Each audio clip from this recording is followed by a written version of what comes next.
Good morning, my dear students and faculty members who are watching this video and this channel. Myself, Dr. K.C. Soni, Associate Professor in Zoology, Government Lohia PG College, Churu, affiliated to Maharaja Ganga Singh University, Bikaner. First of all, on behalf of my college, on behalf of my Zoology department, I welcome to all of you in this session. In the lecture series of entomology, today I will deliver my talk on excretory system of insect. एक बार मैं मेरे department की तरफ से, हमारे महाविद्यालय की तरफ से मैं आप सभी का हार्दिक अभिनंदन करता हूँ, हार्दिक स्वागत करता हूँ। आज की इस व्याख्यानमाला की श्रृंखला में इंसेक्ट के उत्सर्जी तंत्र पे मैं मेरा लेक्चर डिलीवर करूँगा। So today we are going to discuss on the topic excretory system. अब उत्सर्जी तंत्र क्या है, उत्सर्जन की डेफिनेशन क्या है, इंसेक्ट में मेन एक्सक्रीटरी प्रोडक्ट कौन कौन से बनते हैं, इंसेक्ट में उत्सर्जी रचनाएं कौन कौन सी होती है और इसकी बेसिक फिजियोलॉजी क्या है, इन सभी पहलुओं को टच करते हुए मैं आज का व्याख्यान में कवर करूँगा। अब सबसे पहले सिंपल डेफिनेशन की उत्सर्जन क्या है, व्हाट इज़ एक्सक्रीशन। अब कोई भी एनिमल्स हों उसकी फीडिंग डाइट में कार्बोहाइड्रेट भी होते हैं, प्रोटीन्स भी होते हैं, फैट भी होती है, न्यूक्लिक एसिड्स भी होते हैं, एंजाइम्स भी होते हैं, इसके अलावा अनयूजुअल फूड सब्सटेंस भी होते हैं। अब इनमें कुछ फूड स्टफ तो ऐसे हैं जिसके अंदर कार्बन, हाइड्रोजन, ऑक्सीजन प्रचुरता से पाई जाती है। कुछ फूड स्टफ ऐसे हैं जिसमें नाइट्रोजन मिलती है, फास्फोरस मिलती है, सल्फर मिलती है। जैसे कार्बोहाइड्रेट और फैट की जैसे मैं चर्चा करूं तो कार्बोहाइड्रेट और फैट में नाइट्रोजन नहीं है कुछ अपवादों को छोड़कर, जबकि दूसरी तरफ प्रोटीन्स हैं, न्यूक्लिक एसिड्स हैं, इनके अंदर नाइट्रोजन प्रेजेंट होती है। अब कार्बन, हाइड्रोजन, ऑक्सीजन युक्त जो सब्सटेंस होते हैं इनके ऑक्सीडेशन से तो क्या होगा, बॉडी में CO2 बनती है, वाटर बनता है, एनर्जी निकलती है। लेकिन नाइट्रोजन युक्त कंटेंट जो होते हैं इनके बॉडी में मेटाबॉलिज्म के दौरान नाइट्रोजनस जो कंपोनेंट होता है वो या तो अमोनिया में कन्वर्ट होता है या यूरिया में कन्वर्ट होता है या यूरिक एसिड में कन्वर्ट होता है, और इसी के अकॉर्डिंग इन एनिमल्स को फिर क्लासीफाई कर दिया जाता है। जिन एनिमल्स में अमोनिया वेस्ट प्रोडक्ट बनता है उनको अमोनोटेलिक के नाम से जाना जाएगा, जिनमें यूरिया एक्सक्रीटरी प्रोडक्ट बनता है उनको यूरियोटेलिक के नाम से जाना जाएगा, और जिनमें यूरिक एसिड बनता है उन एनिमल्स को यूरिकोटेलिक के नाम से जाना जाता है। अब वेस्ट प्रोडक्ट जो होता है, उत्सर्जी उत्पाद जो होता है, इसकी प्रकृति प्राणी के हैबिट और हैबिटाट पे भी डिपेंड करती है।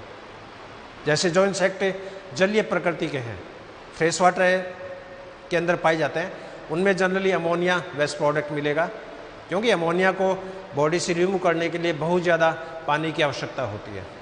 इसलिए जितने भी एक्वेटिक जो इंसेक्ट्स होंगे उनमें मेनली अमोनिया जो होता है वो वेस्ट प्रोडक्ट के रूप में बनता है। लेकिन जो एनिमल टेरेस्ट्रियल हैबिटाट के हैं, जो एनिमल डिजर्ट हैबिटाट में रहते हैं, उनमें क्या होगा, अमोनिया लेस टॉक्सिक सब्सटेंस में कन्वर्ट हो जाता है। तो अमोनिया जो होता है वो यूरिक एसिड्स के अंदर कन्वर्ट हो जाएगा, और यूरिक एसिड बनने के कारण इन प्राणियों को फिर यूरिकोटेलिक की श्रेणी के अंदर रखा जाता है। अब अमोनिया का यूरिक एसिड में ट्रांसफॉर्मेशन कैसे होता है मैं इसी चैप्टर में फिजियोलॉजी कल पार्ट में आपको मैं इसके एक्सप्लेन करूँगा। सो सिंपली डेफिनेशन उत्सर्जन की क्या हो जाएगी कि शरीर से उपापचय द्वारा निर्मित नाइट्रोजन युक्त अपशिष्ट पदार्थों का शरीर से निष्कासन उत्सर्जन कहलाता है। The removal of nitrogenous waste product from the body is called as excretion. अब कीटों में जो मुख्य उत्सर्जी रचनाएं जो होती है, मेन जो स्ट्रक्चर जो एक्सक्रीशन में भाग लेती है, उन स्ट्रक्चर्स में मेन जो स्ट्रक्चर है वो है मेलपीजियन ट्यूबुल।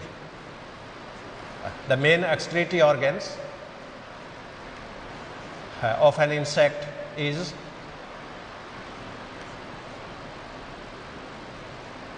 Malpighian tubule. तो मेलपीजियन नलिकाएं हैं, ये मुख्य उत्सर्जी रचनाएं होती है इंसेक्ट में। इसके अलावा बॉडी की ओर कुछ रचनाएं भी हैं, सेल्स भी हैं जो एक्सक्रीशन में भाग लेती है। इसमें जैसे फैट बॉडी ये भी उत्सर्जन में भाग लेती है। इसके अलावा गट रीजन यानी आहार नाल, क्यों एलिमेंट्री कैनाल से भी वेस्ट प्रोडक्ट निकलता है फीकल मैटर के रूप में, और गट है ये भी उत्सर्जन के अंदर पार्टिसिपेट करती है। इसके अलावा नेफ्रोसाइट कोशिकाएं,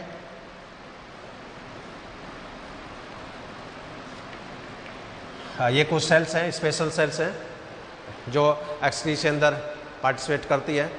इसके अलावा सिफेलिक ग्लैंड,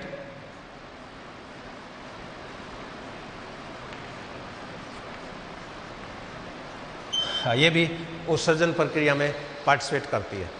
अब यहाँ पर 5 मुख्य रचनाएं हो गई है, Malpighian tubule, fat body, alimentary canal या गट, और नेफ्रोसाइट और सिफेलिक ग्लैंड। अब कीटों में मुख्य जो उत्सर्जी तंत्र है यानी 95% से लेकर 99% एक्सक्रीशन जो होगा वो मेलपीजियन नलिकाओं के द्वारा संपादित होता है। इसलिए इंसेक्ट के एक्सक्रीटरी सिस्टम का प्रिंसिपल जो स्ट्रक्चर है, प्रिंसिपल जो रचनाएं हैं उत्सर्जन की, वो मेलपीजियन रचनाएं होती है। और बाकी ये जो फैट बॉडी है, गट है, नेफ्रोसाइट है, सिफेलिक ग्लैंड्स है, इनको सेकेंडरी एक्सक्रीटरी ऑर्गन के रूप में मान सकते हैं या एसेसरी एक्सक्रीटरी ऑर्गन्स के रूप में मान सकते हैं। तो यहाँ पर मैं जो व्याख्यान है वो मेलपीजियन ट्यूबुल पे फोकस करूँगा। अब क्वेश्चन है कि ये मेलपीजियन नाम कैसे पड़ा, क्योंकि सबसे पहले एक साइंटिस्ट थे मार्सिलो मेलपिगी ने इन नलिकाओं को सबसे पहले इंसेक्ट के अंदर ऑब्जर्व किया था, और मेलपिगी के सम्मान में इन नलिकाओं का नाम मेलपीजियन नलिकाएं रखा है। तो मेलपीजियन ट्यूबुल की जो डिस्कवरी है या इनको सबसे पहले जो ऑब्जर्व किया था वो मार्सिलो मेलपिगी ने किया था, और इन साइंटिस्ट के सम्मान में इन नलिकाओं का नाम मेलपीजियन ट्यूबुल रखा गया है। अब इनकी उत्पत्ति जो है, इनकी संख्या कितनी होनी चाहिए, ये अलग अलग इंसेक्ट में वेरी करता है। जैसे विंगलेस इंसेक्ट कोलम्बोला की जैसे मैं चर्चा करूं, तो कोलम्बोला के अंदर मेलपीजियन नलिकाएं हैं, ये लगभग एब्सेंट है, 0। अब इनमें मेलपीजियन नलिकाएं नहीं होगी तो इनमें उत्सर्जन के लिए फिर बाकी की जो रचनाएं हैं, फैट बॉडी है वो पार्टिसिपेट करती है, आर्नल पार्टिसिपेट करती है, नेफ्रोसाइट कोशिकाएं पार्टिसिपेट करती है। तो कोलम्बोला के इंसेक्ट्स में मेलपीजियन नलिकाएं नहीं पाई जाती है। इसी तरह हनीबी के जो लार्वा होते हैं या हाइमेनोप्टेरा के जो लार्वी हैं, इनके अंदर मेलपीजियन ट्यूबुल की संख्या 2 होती है। डिप्टेरा के जो इंसेक्ट हैं, इनमें मेलपीजियन नलिकाओं की संख्या 4 होती है। कोलियोप्टेरा के सदस्यों में मेलपीजियन नलिकाओं की संख्या 6 होती है। एफीमेरोप्टेरा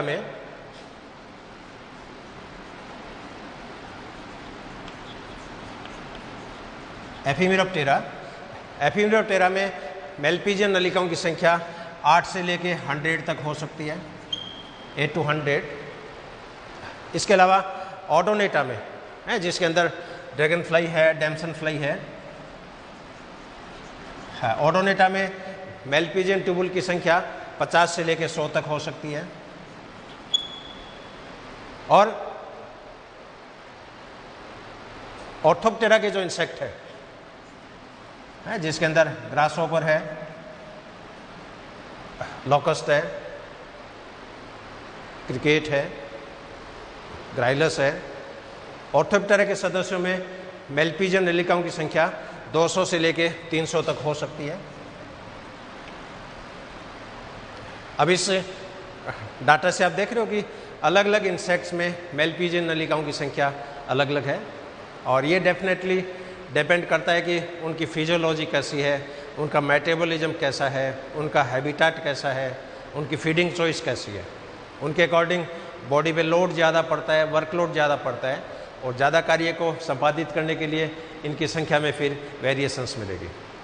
तो कोलम्बोला के अंदर 0 है, हाइमेनोप्टेरा के लार्वा में 2 है, डिप्टेरा के अंदर 4 हैं, कोलियोप्टेरा में 6 हैं, एफिमेरोप्टेरा में 8 से 100 मिलेगी, ऑर्डोनेटा के सदस्यों में 50 से लेकर 100 तक मिलेगी, और ऑर्डर ऑर्थोप्टेरा के इंसेक्ट में 200 से लेकर 300 तक मेल पिजन नलिकाएँ पाई जाती है।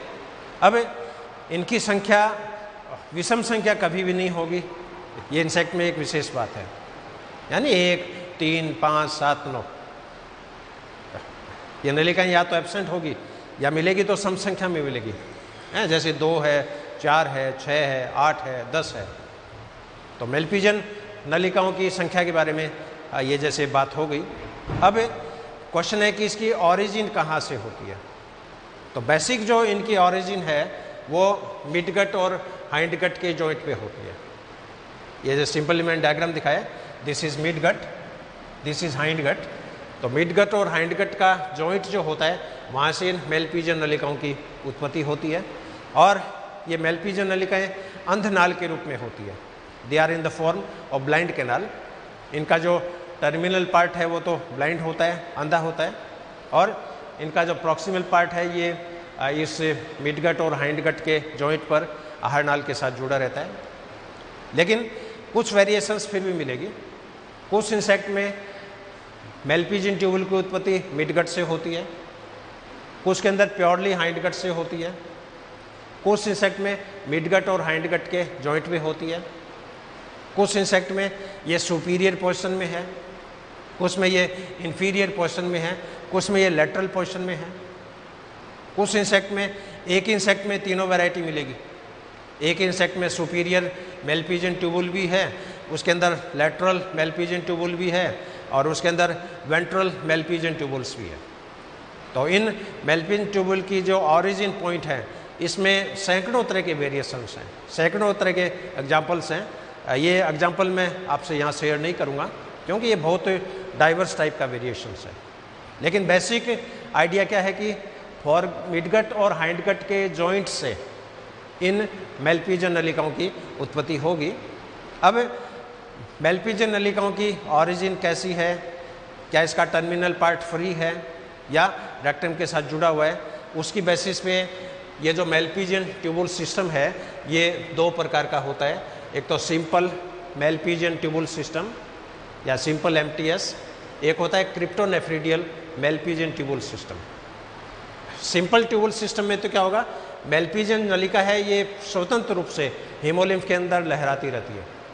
यहाँ पर आप देख रहे हो मिड गट, हाइंड गट, और ये मेल पिजन ट्यूबुल फ्री है, मेल पिजन नलिका फ्री है और हीमोलिम्फ के अंदर ये स्वतंत्र रूप से लहराती रहती है।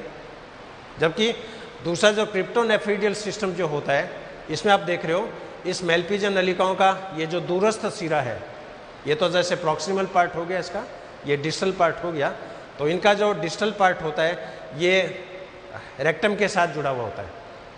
तो यहाँ पर मेल पिजन ट्यूबुल की उत्पत्ति भी हार्नाल से हो रही है और इसकी एंडिंग भी हार्नाल में हो रही है।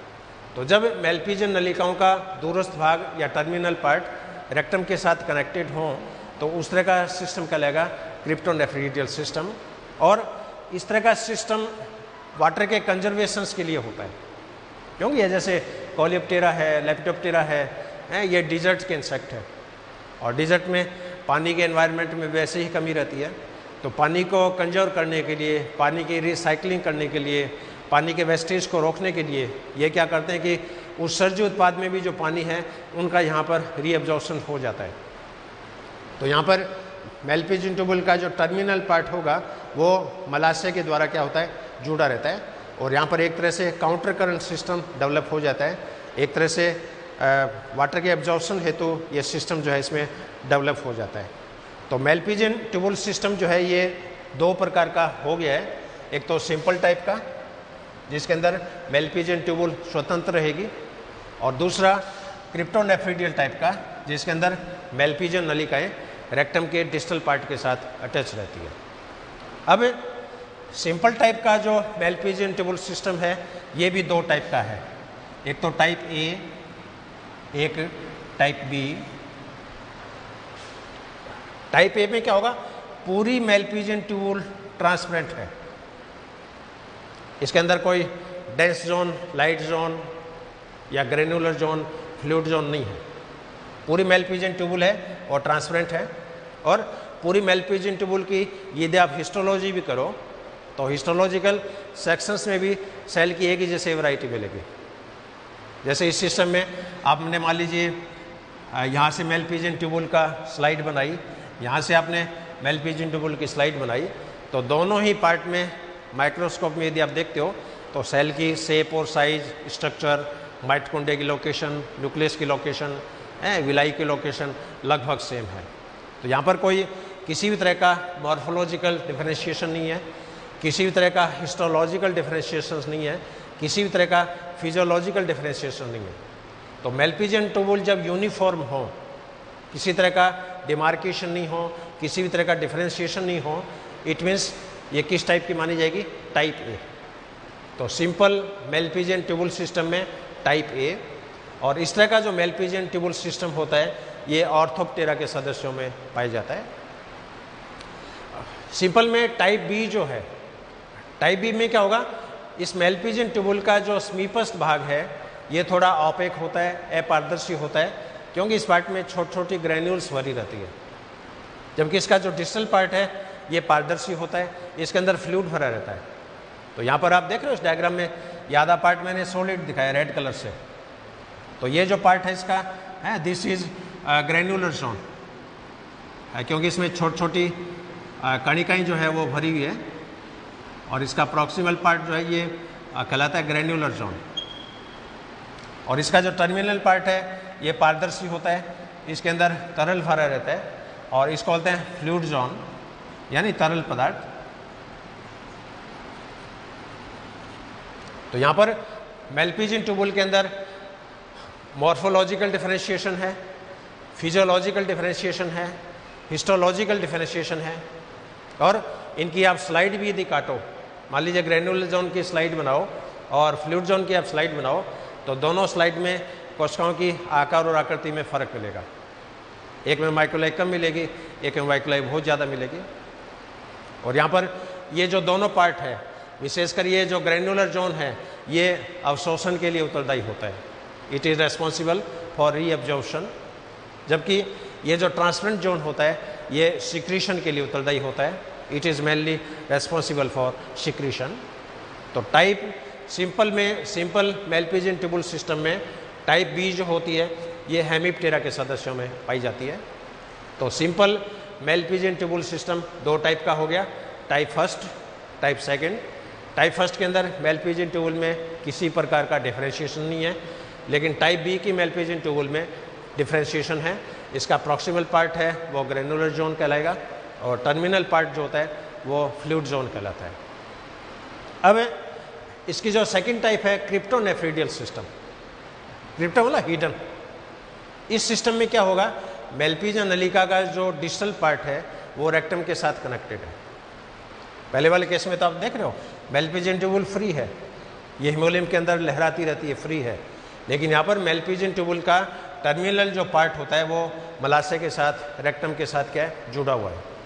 और इस तरह का जो सिस्टम होता है ये क्रिप्टोनेफ्रिडियल सिस्टम कहलाता है, और ये सिस्टम वाटर के कंजर्वेशंस के लिए उत्तरदायी होता है, क्योंकि ऐसे इंसेक्ट में वाटर लॉस का सामना करना पड़ता है, क्योंकि एनवायरनमेंट है वो पूरा टेरेस्ट्रियल है, डिजर्ट टाइप का है एक्सटर्नल एनवायरनमेंट, बॉडी के एनवायरनमेंट में तापमान में काफ़ी डिफरेंस मिलता है, पानी की अवेलेबिलिटी नहीं हो पाती है, पानी की उपलब्धता नहीं हो पाती है, इसलिए पानी को संरक्षित करने के लिए इन इंसेक्ट में ये सिस्टम जो है वो डेवलप हो जाता है। अब क्रिप्टोनेफ्रिडियल सिस्टम भी दो टाइप का होगा, एक तो type A, type B. Type A के अंदर वही सिचुएशन है पहले जैसी, यहाँ पर भी मेलपीजियन ट्यूबुल में कोई मॉर्फोलॉजिकल, हिस्टोलॉजिकल, फिजियोलॉजिकल डिफरेंशिएशन नहीं है। पूरी जो मेलपीजियन नलिका है वो एक समान है, किसी भी तरह का यहाँ पर डिमार्केशन नहीं है, डिफरेंशिएशन नहीं है, हिस्टोलॉजिकल डिफरेंशिएशन नहीं है, आकारीय की डिफरेंसेस नहीं है। और इस तरह का जो सिस्टम होता है ये कोलियोप्टेरा के सदस्यों में है, जिसमें बीटल्स आती है, डंग बीटल्स हैं।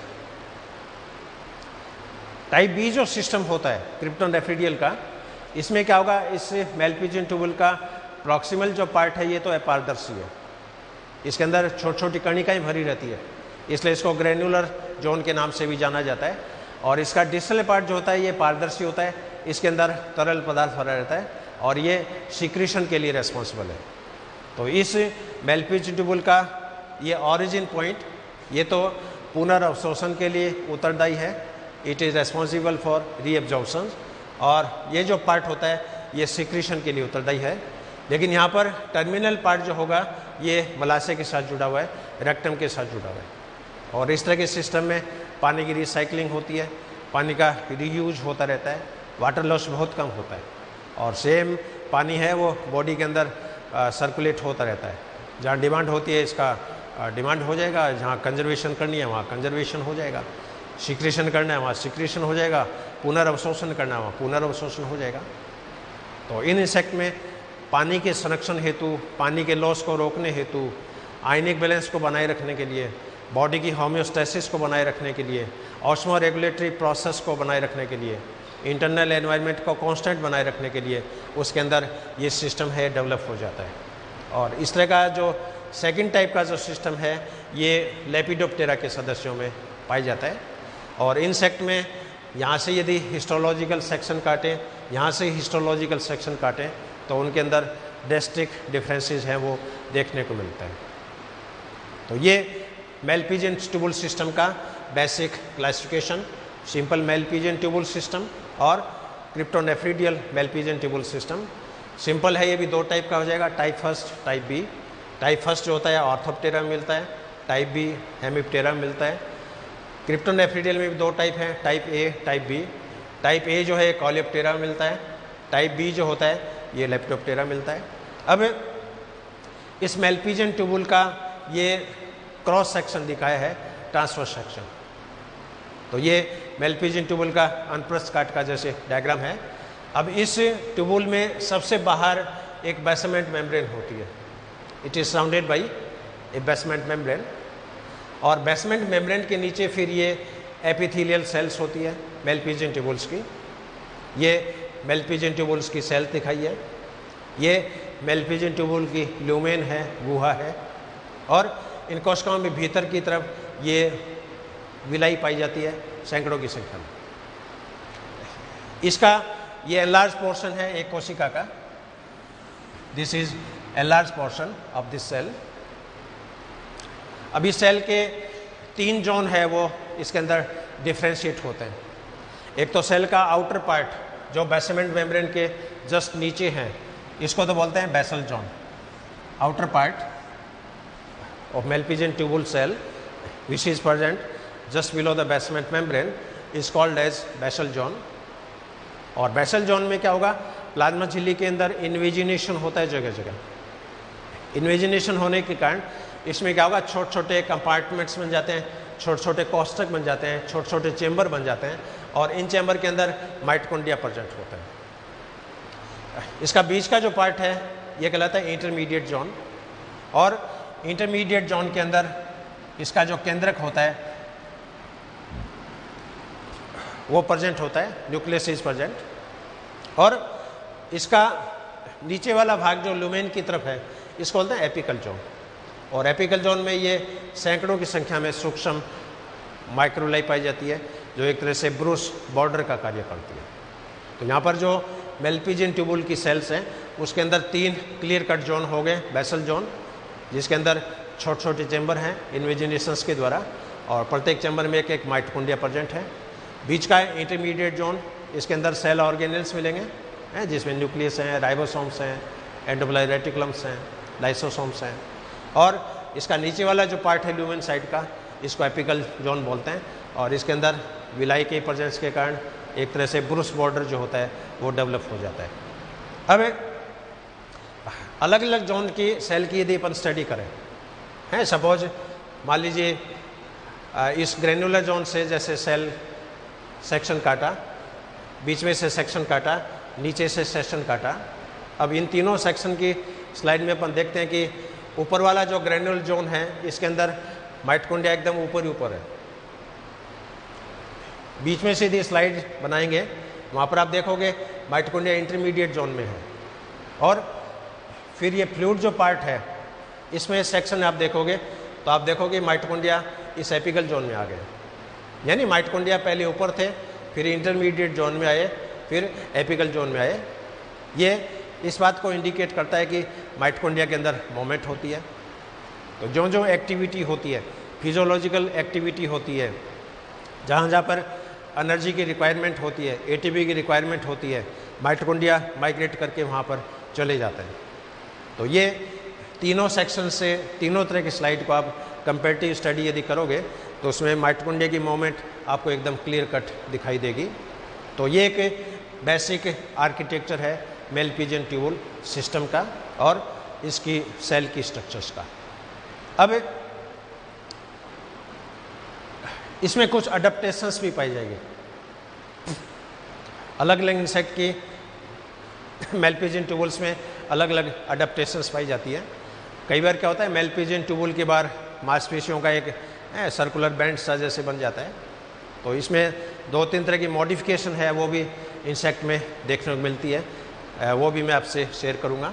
और इसके बाद इसकी बेसिक फिजियोलॉजी, इंसेक्ट में एक्सक्रीटिव प्रोडक्ट क्या है, उनकी फॉर्मेशंस कैसे होती है, उनका अवशोषण कैसे होता है, उनका एक्सक्रीशन कैसे होता है। तो वो एक फ्लो चार्ट के द्वारा, फ्लो डायग्राम के द्वारा मैं एक्सप्लेन करूँगा। और लेकिन ये एक कॉन्क्रीट नट सेल में Malpighian tubule system of an insect. अब मेलपिजियन ट्यूबुल सिस्टम के बाद में इसमें कुछ स्लाइट मॉडिफिकेशंस भी पाए जाते हैं, उस पर मैं चर्चा करूँगा। और मॉडिफिकेशन के बाद में इसी की जो बेसिक फिजियोलॉजी है, यानी इसमें जो एक्सक्रीटिव प्रोडक्ट का प्रोडक्शन कैसे होता है, कौन कौन सी विधियों से इसका एब्जॉर्प्शंस होता है, मेलपिजियन ट्यूबुल में कौन कौन सी रिएक्शंस होती है, और हाइंडगट के द्वारा इसका फिर बॉडी के बाहर कैसे ट्रांसपोर्टेशन होता है, उन पे मैं चर्चा करूँगा। लेकिन फिजियोलॉजी से पहले इसमें जो मॉडिफिकेशंस पाई जाती है मेलपिजियन नलिकाओं में, ये मॉडिफिकेशंस 3 रूपों में देखने को मिलती है। एक तो मस्कुलर मॉडिफिकेशंस,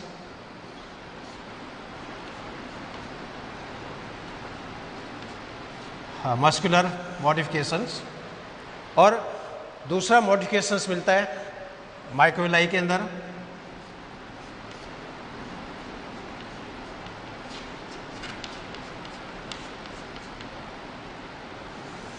और तीसरा मॉडिफिकेशंस मिलता है पेरिनेफ्रिक मेम्ब्रेन के रूप में।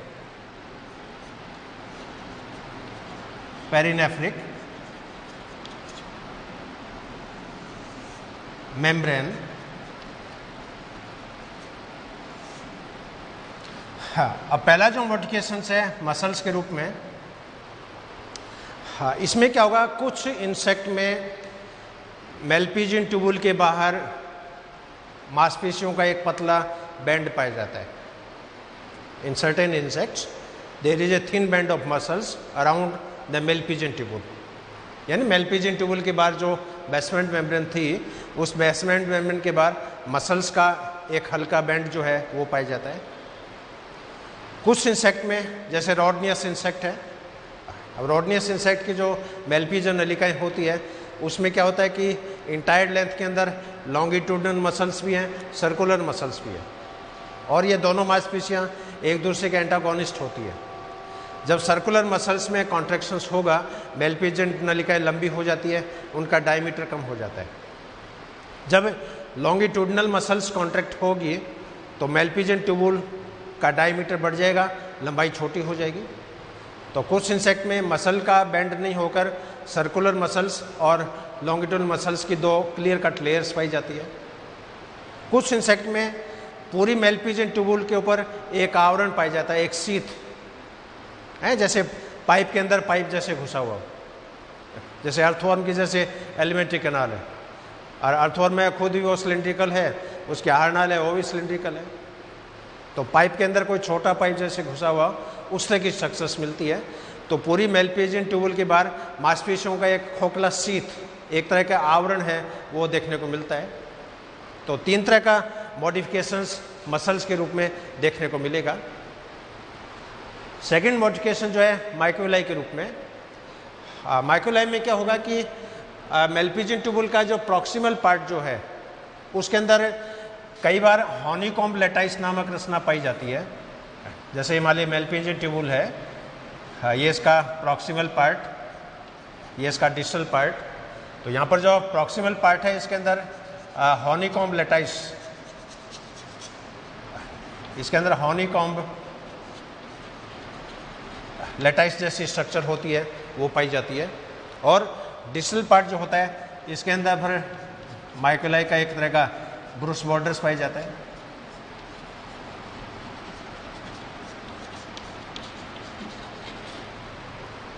तो कुछ इंसेक्ट में माइकोलाई में इस तरह का डिमार्केशन, डिफ्रेंशिएशन देखने को मिलता है। और तीसरी जो स्ट्रक्चर है पेरिनेफ्रिक मेम्ब्रेन, इसमें क्या होता है कि कुछ इंसेक्ट में मेल्पिजियन ट्यूबुल के बाहर भी एक मेम्ब्रेन पाई जाएगी और मेल्पिजियन ट्यूबुल के भीतर भी एक मेम्ब्रेन पाई जाएगी। ये मेम्ब्रेन पेरिनेफ्रिक मेम्ब्रेन के नाम से जानी जाती है। तो ये 3 स्लाइट मॉडिफिकेशंस इंसेक्ट की मेल्पिजियन ट्यूबुल्स में देखने को मिलेंगे। अब इसकी बेसिक आर्किटेक्चर के बाद में अब इसका जो फिजियोलॉजी वाला जो पार्ट है वो मैं आपसे शेयर करूँगा। और अभी जैसे मैंने बताया एक्सक्रीशन की जो डेफिनेशन है वो क्या है, यानी बॉडी से नाइट्रोजनस वेस्ट प्रोडक्ट का शरीर के बाहर निष्कासन एक्सक्रीशन या उत्सर्जन कहलाता है। शरीर से नाइट्रोजन युक्त वेस्ट प्रोडक्ट्स का शरीर से निष्कासन एक्सक्रीशन कहलाता है। अब नाइट्रोजनस वेस्ट प्रोडक्ट अमोनिया भी हो सकती है जलीय कीटों में, यूरिया भी हो सकती है, यूरिक एसिड्स भी हो सकती है। अब इन इंसेक्ट में अब चूंकि मेल्पिजियन ट्यूबुल है वो पूरे हीमोलिम्फ के अंदर फ्रीली अवेलेबल है, फ्रीली वो लहराती रहती है। और जितने भी वेस्ट प्रोडक्ट होंगे वो इंसेक्ट के ब्लड के अंदर प्रेजेंट होते हैं, हीमोलिम्फ में प्रेजेंट होते हैं। अब यहाँ क्या होगा, अब ये जैसे मिडगट, ये हाइंड गट, मिडगट और हाइंड गट के जॉइंट पे ये मेल्पिजियन ट्यूबुल है। अब इस मेल्पिजियन ट्यूबुल के बाहर ये हीमोलिम्फ प्रेजेंट है और इस हीमोलिम्फ के अंदर जितने भी वेस्ट प्रोडक्ट है वो यहाँ पर अवेलेबल हैं।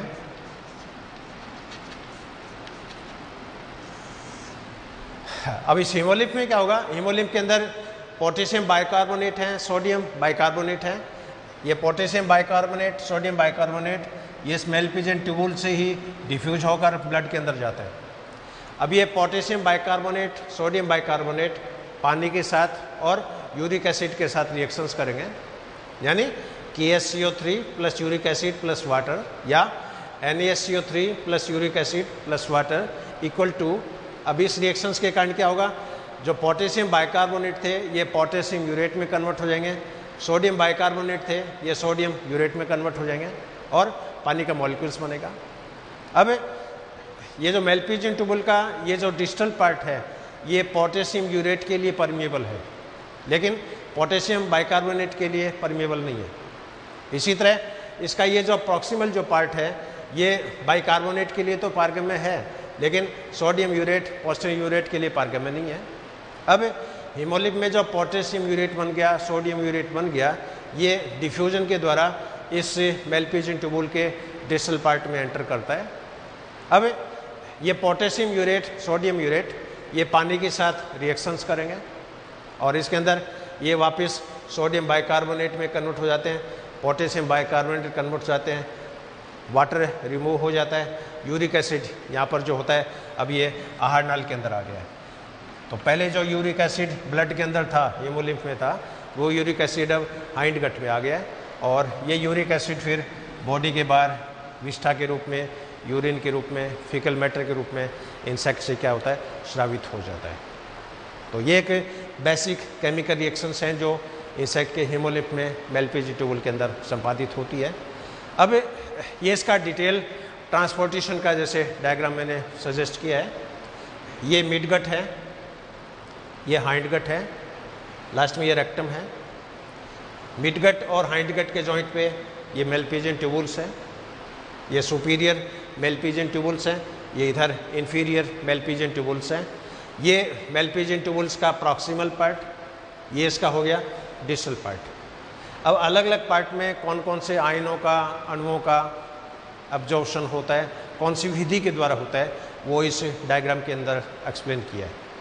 तो यहाँ पर जैसे ये जो पार्ट है इसके अंदर सोडियम यूरेट, पोटेशियम यूरेट का अवशोषण होगा।